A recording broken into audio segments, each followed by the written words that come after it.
한국과 인도네시아의 차세대 전투기 공동개발 사업인 KF-21 보람의 프로젝트가 본격 양산체제로 전환되는 시점에서 인도네시아의 지분 복귀 시도에 대해 한국 측이 사실상 완전 퇴출을 선언하며 강경한 입장을 드러냈다.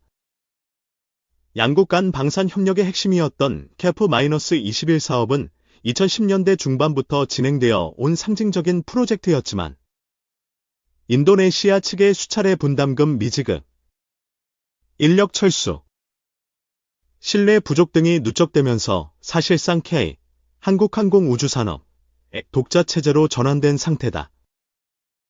최근 인도네시아 정부가 갑작스럽게 협력 복귀 의향을 표명하며 다시 KF-21 개발에 참여하고 싶다는 메시지를 보냈으나 한국 측은 기재 와서 돌아온다고 해서 환영할 수 없다는 냉담한 반응으로 일관했다. 방위사업청 및 K 고위 관계자는 KF-21은 더 이상 인도네시아와 공동개발 중인 사업이 아니다. 대한민국 단독 플랫폼으로 진행되고 있으며 계약상 공동 소유나 기술 공유는 이미 무의미한 상황이라고 선을 그었다. 인도네시아는 애초 KFX, 현 KF-21 개발 비용의 약 20%를 분담하기로 약속했고 2026년까지 총 1조 7천억 원을 납부해야 했지만 현재까지 납부한 금액은 2천억 원 남짓으로 전체 분담금의 15%에도 미치지 못한다. 특히 코로나19와 경제 위기를 이유로 수차례 지급 일정을 미뤘으며 기술 인력도 2021년 초 전원 본국으로 철수시키는 등 무책임한 태도를 보여왔다. 한국 정부는 수차례 인도네시아 측의 분담금 지급과 참여, 재확인 여부를 요청했지만 인니 국방부는 명확한 입장을 내놓지 않았고 결국 KI는 자체 예산으로 개발 일정을 강행하며 프로젝트를 독자 추진해왔다. 이런 상황에서 인도네시아가 최근 들어 다시 참여 의사를 표명하자 한국 방산 관계자들은 뒤늦게 와서 열매만 따겠다는 이기적인 태도라며 분노를 표출하고 있다. 특히 한국 측은 이번에 강경한 어조로 완전 퇴출기라는 표현까지 사용하며 인도네시아의 재참여 가능성을 차단한 것이 특징이다.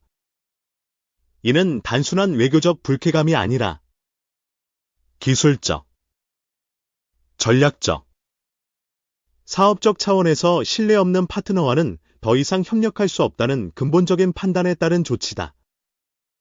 KI는 현재 KF-21의 양산형 시험 비행을 성공적으로 마치고 내년부터 본격적인 전력화를 앞두고 있으며 필리핀, 말레이시아, 아랍에미리트 등 동남아 중동 국가들과의 수출 협상도 진행 중이다. 이처럼 글로벌 방산 시장에서 KF-21의 브랜드 신뢰도와 독자성 확보가 중요한 시점에 불확실성과 잡음을 일으켜온 인도네시아와의 재결합은 오히려 장애물이 될 수 있다는 것이다. 일각에서는 인도네시아가 다시 KF-21 사업에 복구하고자 하는 배경에 대해 중국, 러시아제 전투기의 신뢰성 하락, 미국의 수출 제한 강화, 그리고 자체 전투기 개발 역량 부족 등을 지적한다. 실제로 인도네시아는 지난 몇 년간 중국의 J-10 수입을 검토하다가 정치적 부담과 성능 의혹으로 중단했고 러시아 Su-35 도입도 미국의 캐티스의 제재 우려로 무산되었다. 한때 미국의 F-15EX에 관심을 보였으나 가격 부담과 기술 이전 한계로 협상이 진전되지 않았고 결과적으로 KF-21이 가장 현실적 대안으로 떠오른 상황이다.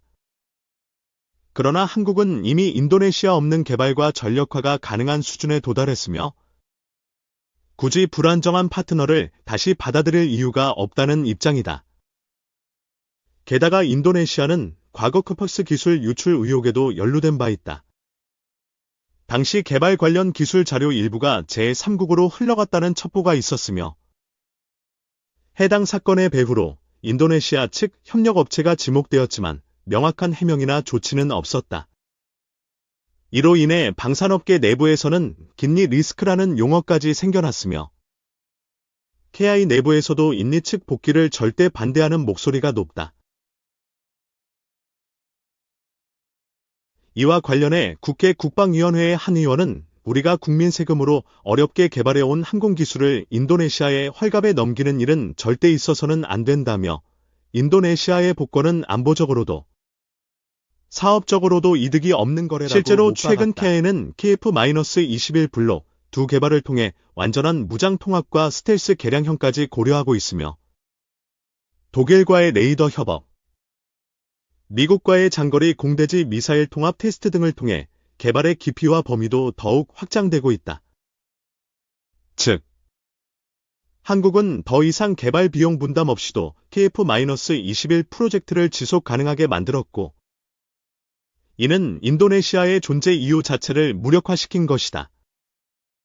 KIA의 한 고위 간부는 이제 와서 인니가 복구한다고 해도 기술을 공유할 이유도, 사업적으로 이익을 나눌 이유도 없다며 이제 KF-21은 명실상부한 대한민국 전투기이며 누구도 이를 외부에 흔들 수 없다고 단언했다.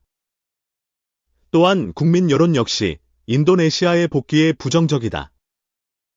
온라인 커뮤니티와 국방 관련 게시판 등에서는 먹튀하려다 실패하자 돌아오겠다는 건가? 한국을 개발자로 보고 자신들은 구매자처럼 행동했다. 국방 기술은 한번 유출되면 되돌릴 수 없다 등의 비판이 쏟아지고 있다. 심지어 일부 여론은 인도네시아에 오히려 개발비 미지급에 대한 배상 또는 손해배상을 청구해야 한다는 주장까지 나온다. 이처럼 KF-21을 둘러싼 한국과 인도네시아 간의 갈등은 단순한 금전 문제를 넘어 방산 신뢰와 기술 주권이라는 훨씬 더 근본적인 문제로 확장되고 있다. KIA는 앞으로도 독자 기술 확보를 지속해 5세대 전투기 이상의 플랫폼으로 KF-21을 발전시키겠다는 입장이며 인도네시아 없이도 수출 실적을 확보하고 글로벌 무기 시장에서 주도권을 잡겠다는 전략이다. 한방산 전문가는 이번 사안은 개발 파트너십의 위험성과 한국 방산 독립의 상징적 전환점을 보여준다. 이제 한국은 누군가에게 기술을 구걸하지 않고 누군가를 의지하지 않으며 독자 노선으로 충분히 항공 강국의 길을 걸을 수 있다고 평가했다. 결국 인도네시아는 자신들의 책임 회피와 신뢰 저하로 인해 가장 유망했던 방산 협력 기회를 스스로 잃어버린 셈이며 한국은 이를 계기로 더 강력하고 자주적인 방위 산업 기반을 구축해 나가고 있다.